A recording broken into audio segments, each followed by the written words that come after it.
my story because it has been, actually God is my father and He's everything in my life. And the second is I want to thank for family for the favor and the platform to share my story. I believe this is like a preaching also to many souls who will be able to read my story and they will be encouraged. My name is Winrose Mutahi. I'm from Central Kenya and I'm born again. I'm a Christian. And I want to start by saying that I am a single mother of 3 children. The first one being a son called Ian Emmanuel. The second one is Patience Joy, and the third one is Hope Hadassah.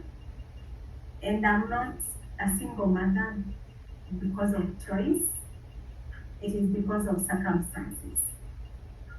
And so, through those circumstances, God has seen me through, and this is my story. I got married in church, and as a girl who has been born again and living in the church. And after that, after 11 years of our marriage, when the last born was 2 months, the second one was 2 years, and the first born was 7 years, my marriage broke. And it was very painful for me. My ex-husband had joined a media industry, and so there has been a lot of warfare. And this is something that I think I was very naive. I didn't know about the background of their family. Even my own family background was kind of dark in my life. Because it's like I loved and took everyone as a friend, and I didn't know the underlying foundation, the dark underlying foundation that was fighting our marriage. And also, despite the warfare, which actually is for everyone who is a Christ, who is born again, I would say, my ex-husband opened a door, because it is a choice that you make as a Christian, whether to open a door of evil in your life. And because the devil uses an open door. If you don't open a door for him, he won't use you. He will not take you as a vessel. Because just as God uses vessels as human beings to accomplish his work, the same way the devil uses. And so in the media industry, he became like a celebrity. And he did not, I think he got that celebrity syndrome in him. He took over, and it overcame him. He was not able to handle it as a Christian. And so it became so messy that he could not control himself. And so he started moving around with so much women, and he could not sleep at home. He stopped being responsible, even in small issues like even providing for the children. I had a small business by then, I remember, because I had a house help who used to help me. And I remember most of the times I stood in the gap to cater for the children's needs, because he kept on lying to me that they are not paid. And the time he comes home, And so it was really painful until one time I decided to go to this media office to ask what is happening with him, because the salaries are not coming. And so it was so humiliating for him and shame, because the director asked him, how much do you, because we don't have any money for you, because you have been paid promptly. And so it was very hard. But the good thing is that the director asked me to give her my account number so that she can be giving me some of the salary money to cater for the children, because she understood the pain. And so it happened that he got so angry, but she could not speak out. He came to speak out later that it was very hard for him to imagine that his money could go to me, to part of his money could go to my account. And so one time when, actually now my third born, when I went to the hospital to give birth, he was not around. And so when he came, he was asked to put the bills, because God has helped me to deliver normally. But he lied to the hospital officials and also my sisters who were around that he was going to put them, but he kind of ran away. He sneaked away. Looking for him, he was not there. And so my sisters took care of that. Then he came home after, I think, a week, and came apologized, but he did not even last for like 3 days. He went away again. And so after 2 months, or after delivery, the house, which was actually a rental house, the guys came and asked us to leave the house because the house was not paid for 3 months. So it's something that we had planned deliberately. And again, when I looked at the wardrobe, all his clothes were gone. It's like something he has been planning. So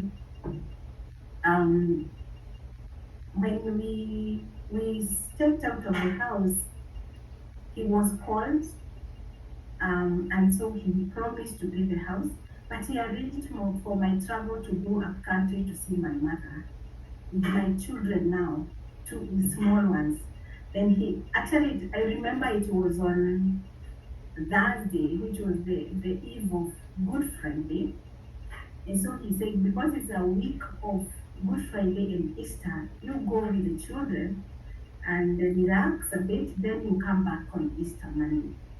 When he went, he actually changed the phone number.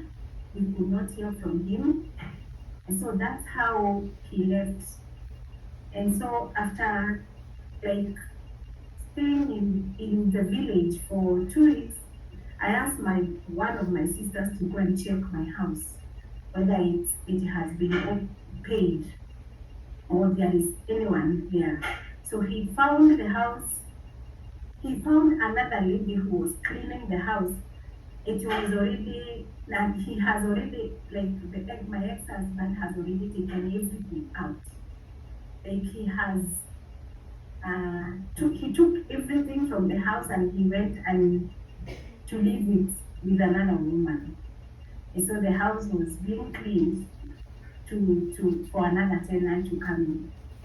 It was very painful for me because I had only carried like few clothes for the weekend for the children. He took everything, even the children's clothes. I didn't know where he took them. I don't know who he gave the clothes to. But anyway, that's how my marriage broke. Because from there even today, we never came back together. But again, God has been so faithful. After digging so much, what has happened, because it was very painful for me, I could not handle it.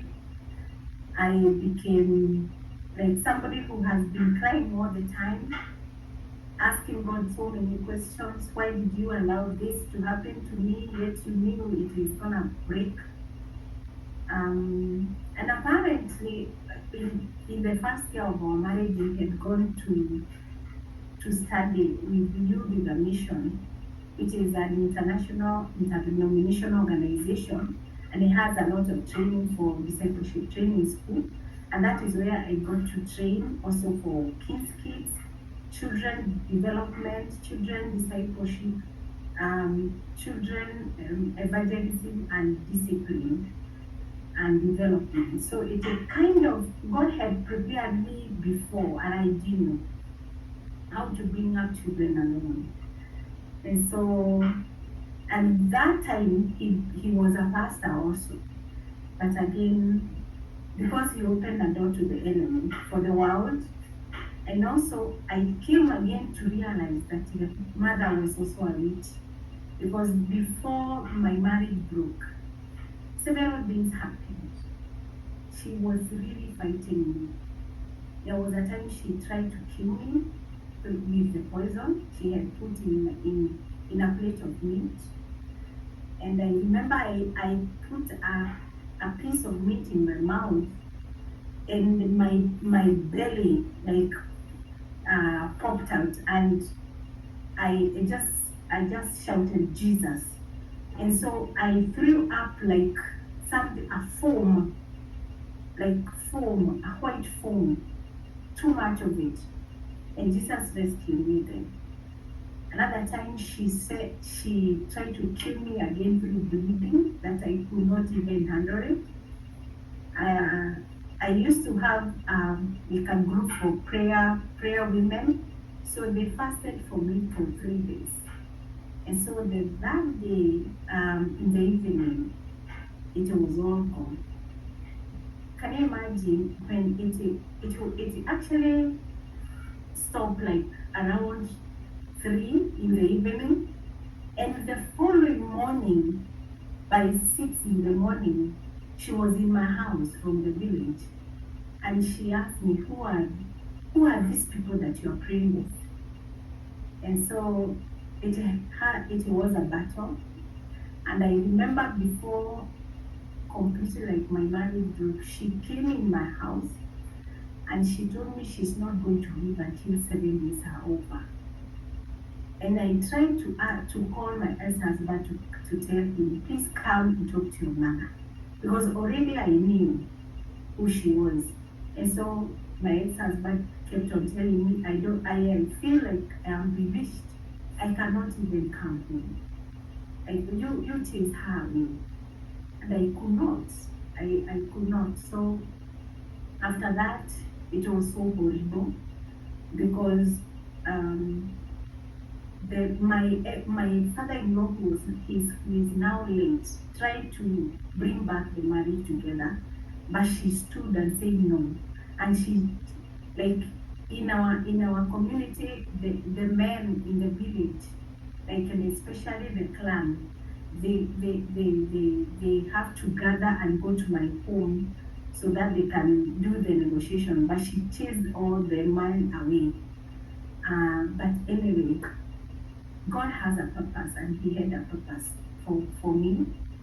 And I remember we through the whole thing, like after the marriage broke, I have gone through a lot of pain with the children because we have to come from the life that we are used to down there, completely bottom rock. And so I didn't know it was a lesson that God is taking me through. All the time I thought it was like a punishment, like God did not love me because we kept on being thrown out from one house to another with my small children. Sometimes we sleep hungry. There was a time I slept hungry with the children, and I slept and I cried myself to sleep. And that night, I remember the light, in the night, I saw a lot of light came in the house, entering my house. And I saw hands, arms, from here, white arms, and they are holding my finger, this one, and those hands, they put a gold ring on my finger. I had a voice of a man telling me that this is a covenant of love on behalf of the church. And then he tapped me on this shoulder and he told me my grace is sufficient. And that time there was so much peace in my heart. And when I woke up in the morning, there were so many calls from other women who are telling me God has been giving me sleepless nights. God has given me sleepless nights because of you and your children. And so they brought food in my house. And I saw God. And that is the time I decided to not complain again, but to always tell God thank you. And that is how I regained my peace. And so I saw everything like God's plan, and also like God snatching me from the fire. But I didn't, because later on I could see a lot of dream. I could dream a lot that he had HIV and AIDS, and I tried to call him to warn him. Most of the times I even saw him infecting so many girls, college girls, and so it was very painful, but it was true. Because later he confessed to us, but in front of the meeting of our pastors, because he arranged for it to come and confess, that he wanted to ask for forgiveness he wanted to ask for forgiveness, like from me, from my children. And he confessed like 5 years after leaving our marriage, he realized he was already infected. He was infected by the lady he went away with. So it was very painful. And now he's very sick. He went back to the village. Even he lost all the jobs he used to do. It is kind of unfortunate. Now, that is part of the family of the in-laws. The dark area of my own family, where I am born, it's another story that actually I kind of omitted during the time I went to the office, because we didn't have a lot of time. But I also kind of realized there was too much that I was being fought from all directions, but I didn't know. So I also realized that there is people who are already have joined cult, if I may say, in witchcraft. Because my dad, actually, who was my friend, died mysteriously. When he died, I remember I asked God, why did it happen? And when he died, I had already miscarried a boy who actually, according to my tribe, could have been called my own dad. And then after a few weeks, 2 weeks or actually, my dad also died. So it was a double tragedy for me. I used to call it a Black October, but again, I realized I wouldn't be calling it a Black October. I would be calling a Bright October, because my son, who is my firstborn, and God bless him so much, he was born in October. So I decided to be calling it Bright October for me. So that time, when my dad died, I asked God, why did you do it? And a voice came loudly that all things work for good for those who love the Lord. After we buried him, another dream came. There was this man, old man, with a lot of gray hair. And he found me with my elder sister. And we were sitting somewhere. And he brought barbed wire that we used to fence walls with in the village. And he had a hammer and a big packet of nails, which were new. Like everything was new. And so I asked him, my elder sister asked that man, what are these for? And then that man told my sister, "You can never know." And so that man asked me, come with me. And so we found ourselves in our home, in our garden. The first pole of our garden, where it starts, he unrolled the barbed wire, and he took the hammer and the nail, and he nailed it. And he gave me all the items, and he told me, fence your home. And it took like 1 or 2 years to realize what was that.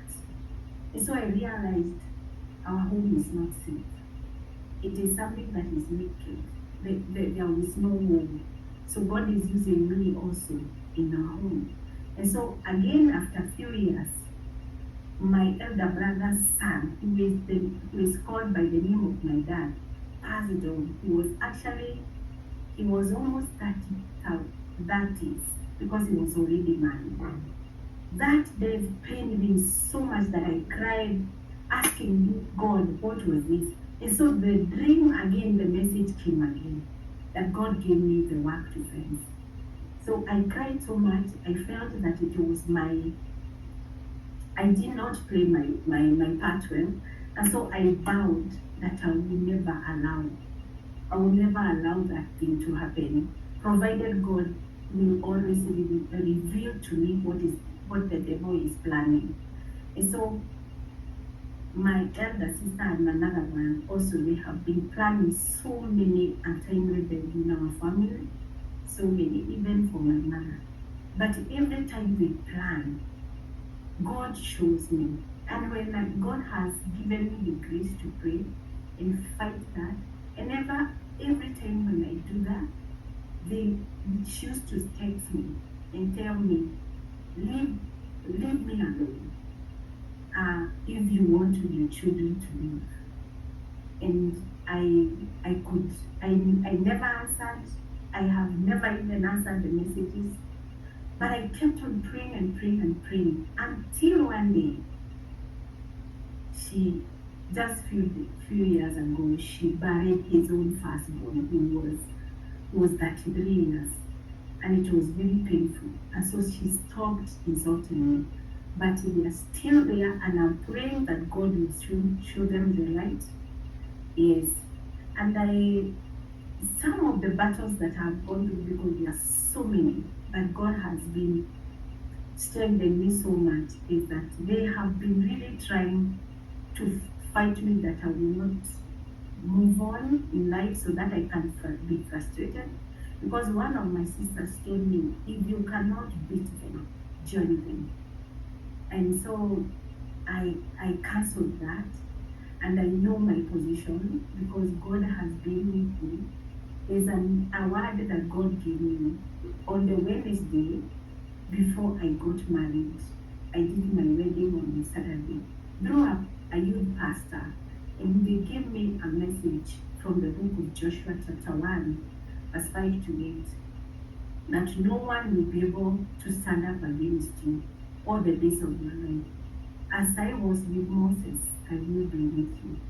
And so he encouraged me there that be very strong and be very courageous. I've been studying that one.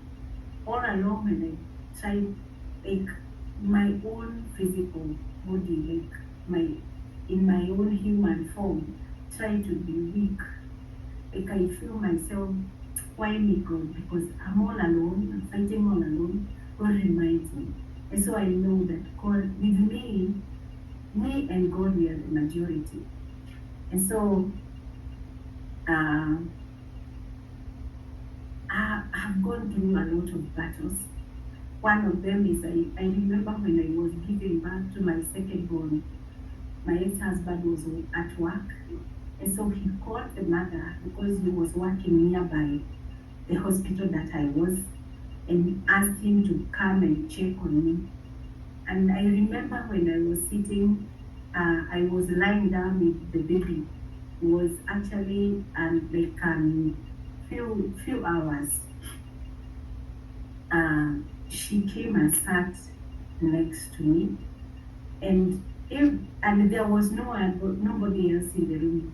as she could look at the child. Whenever she looked at the baby could converse.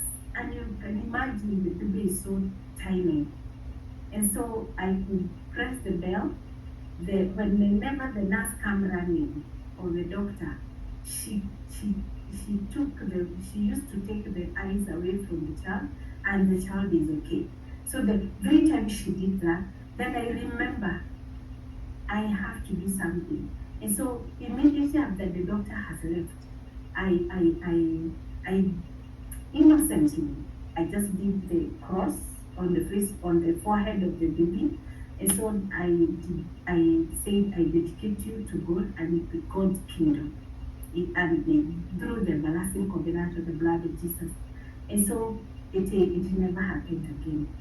But after we went home, the voice used to come to me all the time. A voice of a woman, actually it's her, telling me that this child will die at 15 years. This child will die after 15 years. And so I used to break the covenant.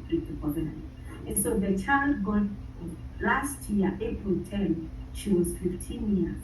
And so that week before her 15 years, she is in boarding school. And she was in school by then, last year. And so that week before she was 15, I had a lot of, it was a very hard week for me because I could feel in the spirit that something is not right. I could even see there is a lot of dark cloud. And even I used to have a lot of fear. And so I took time to pray and fast. I broke in the covenant of death and timely death for her, and even for the rest of the children, for myself. And so 15th birthday came, and I remember in the evening of, it was around, in the afternoon, at around 3, I received a call from my ex-husband. And he called me and he told me that I just want to give you news that our brother, who has not been, actually their younger brother was mentally and physically handicapped, and that is not something that he was born with. He became mentally and physically handicapped when he was already over 2 years. So it was also mysterious. So he told me that brother has already passed on. He was almost, I think he was already 45 years now when he was, when he died last year. So I said sorry, I sent my condolences.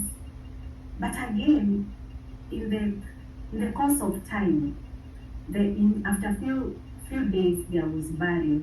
That day of burial, I remember it was on a Wednesday. And somebody called me and asked me from the family, are you coming for the burial? And I was like, I will talk to you after some few minutes, I will let you know. After that call, I had a voice that the covenant has already been broken. Imagine, I remembered the voice that the child will die after 15 years. But she will not die because you broke the covenant. So the death already was reversed to the boy. So that boy, the mother, who actually, it was actually witchcraft. So he knew that boy will die after 15 years. And so he had already covenanted that my own child will die on behalf of him. And so God also made it happen that the original one that happened because God is so merciful, and because I'm so innocent and my children are so innocent. And so those are part of the stories of the battles that I've been going through. And so I thank God so much. And I did not go to that burial. I did not even talk to them because I knew this is a victory that God has already given me, and I should not even step in that place. And so, so many things has happened. I remember there was a time with my prayers and fighting and telling them in our family, one of my sisters called me one day and she told me that everybody in the family, in my family, will die and all the doors will be closed. And so I cancelled that. And so it is a prayer that my prayer is that I will continue being, that God will use me more as a vessel. Like God will help me to be so wise and knowledgeable, even in His Word. That even now I'm reading His Word like 10 chapters daily with the grace of God, learning more, so that I can be able to not be terrified whenever I see or hear their voices, because one thing I know is that we are more than conquerors. And God cannot call us conquerors if we will not fight battles, if we will not even face the battles. And so we have been called in this world to fight. And so that is my marriage was for 11 years. And so from then up to now, my child was 2 months. She's now 13. She's now 13 years. And so looking back, we say, thank you, Lord. I have a lot of stories. I know time is going. I can tell you, guys, there was a time I used to say that I will write a novel, or even I write a book, or even produce a movie, because it's too much. If I tell you what I've gone through in marriage, a lot of pain, a lot of torture, there's a time he hit me here with his own arm, with his own hand, because I asked him, where have you been? And he had gone for three months without providing for the food, without calling, without anything. When he came without even a packet of milk.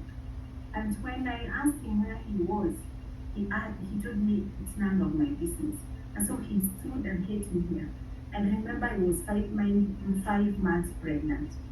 I tell you, the mark of his hands, the fingers, they stayed here on my skin for 1 year. I could not even lift a bucket of water with this hand for over 1 year. And so, however, it was so painful. And he turned to like a monster, not the man like I knew. He turned to like a monster. We could not sit and talk. Like I realized that there was a lot of pride in him, that he could not even we could not even come to an agreement with everything. He was always right, according to him, and he could sleep outside, and nobody should ask him. And so, for me, coming out of that marriage clean, I mean, without any disease, without even an infection, it was God's hand. Like He really protected me from death, actually, because I couldn't have been died, could be dead. But I thank God. I remember one of my sisters, they kind of worked together, I think, because one of my sisters also went home and asked one of my brothers, where will my grave be? Because my marriage already broke and I am going to die of depression, and my children will live in the streets, because nobody will be able to help the children of a single mother. And so I cancelled those words and I told God, my children will never be orphans, because God is their father and I am their mother, and they will never be on the streets. And I am not going to die, but live to declare the goodness of God in our lives. And so it has been, and so through my training that God trained me, I was able to train my children in the God's way. And according to child evangelism, we were taught that you can lead a child to salvation. And so I used to lead my children to salvation whenever they reach at the age of 5 years. After 5 years, then I renew again until they know what is the meaning of salvation. But my issue was like I want just them to confess, so that they are really that the blood, the divine protection upon them, and so they have grown to love the Lord. They all are born again right now, and they know what is the meaning of salvation. My firstborn has already done discipleship training school and is done. He had already started the Bible club to teach Bible. Although we are still trusting God for his college, I know God will come through for us. My second born is also teaching Bible in the school, and she is a singer. She has also written her songs. I know that one day we will produce them. The third one is also writing songs, and she always calls herself a pastor. So we thank God. There is something I did during the Corona period.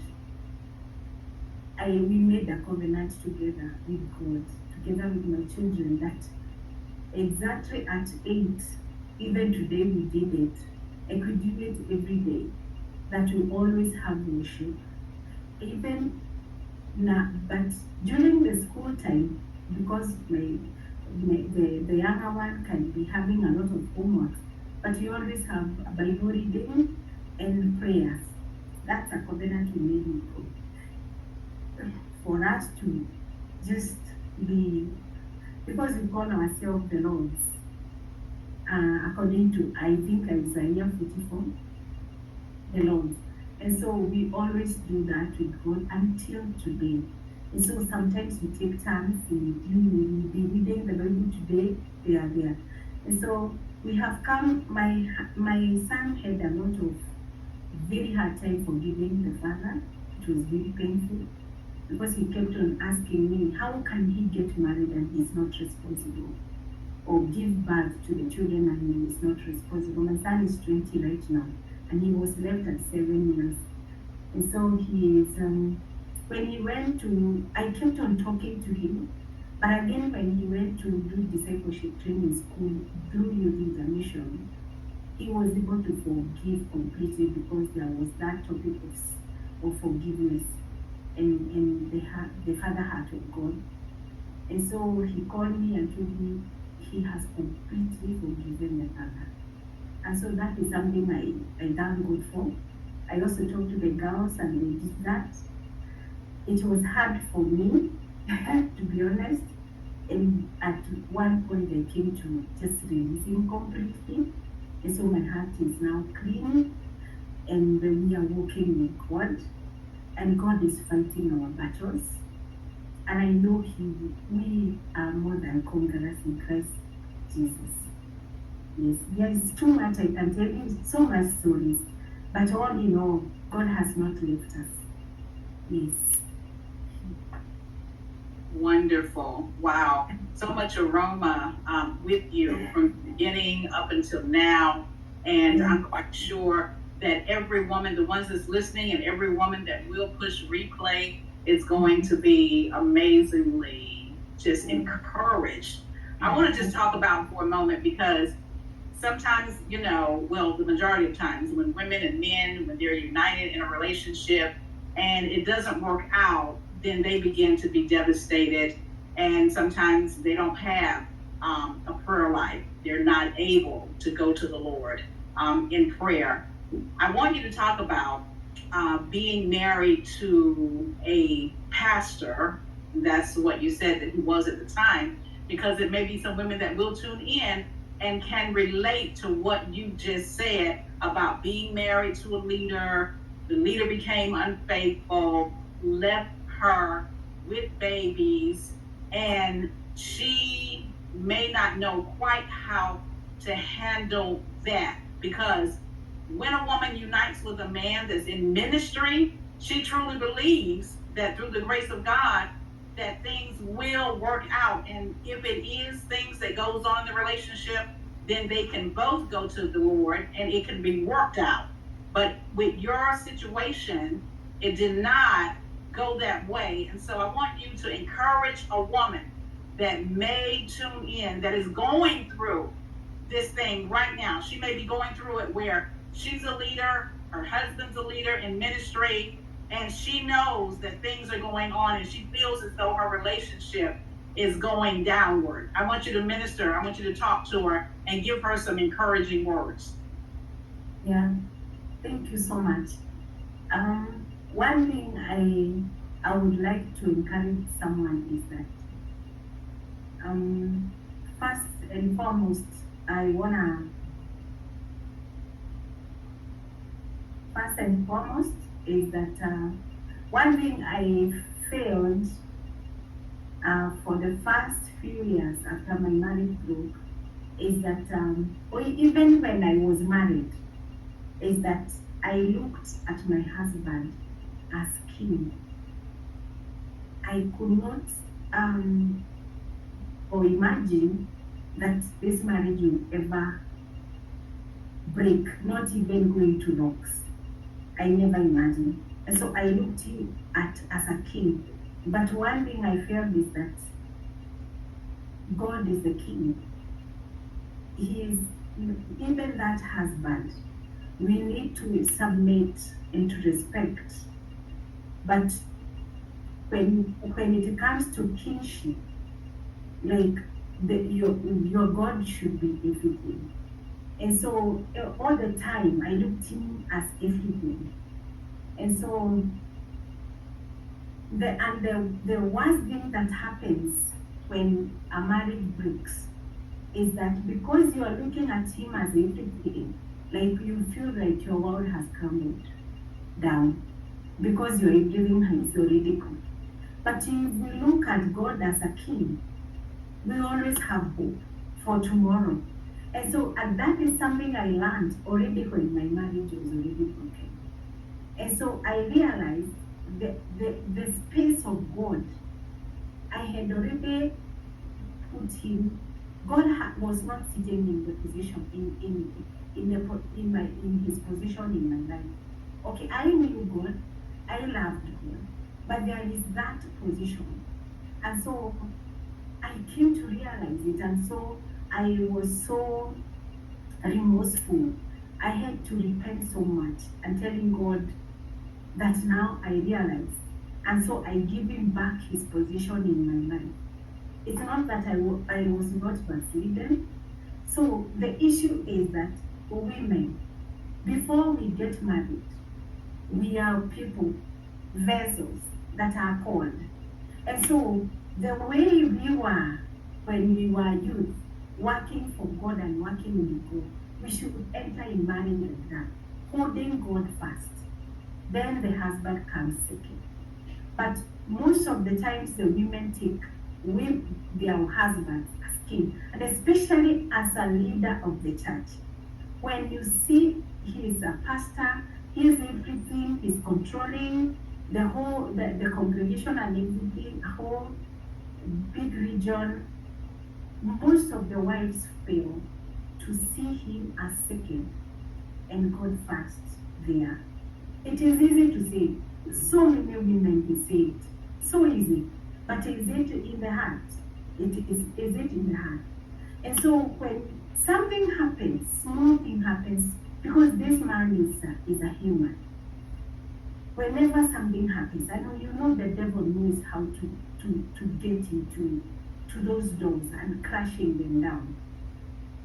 And whenever something happens, our world crumbles down. And so I would encourage you, if there is anything, to just pray more, seek God for direction and everything. I remember there was a time he was so immoral, and I cried so much. And when he came home after a few weeks, and I was crying, I could not even talk to him.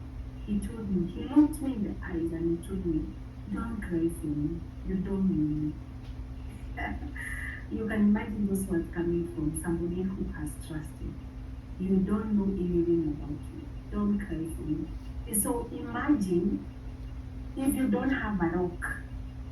If you don't have a rock, if you're not holding to the rock, who is Jesus Christ, you can crumble down completely. You can even find a woman killing or even murdering the children and killing herself because of that trauma. It is not easy. It is very, very, very painful. And so I would encourage them, hold on to the rock. Hold on to the rock. And I remember that is the time I told God. I looked at God and told him, God, if you know that I'm going to die in this marriage, break it the way you joined it. I made that prayer. It was hysterical. It was a desperate one. And so we did not even last for a month. That is what happened. And so God is a rock who encourages.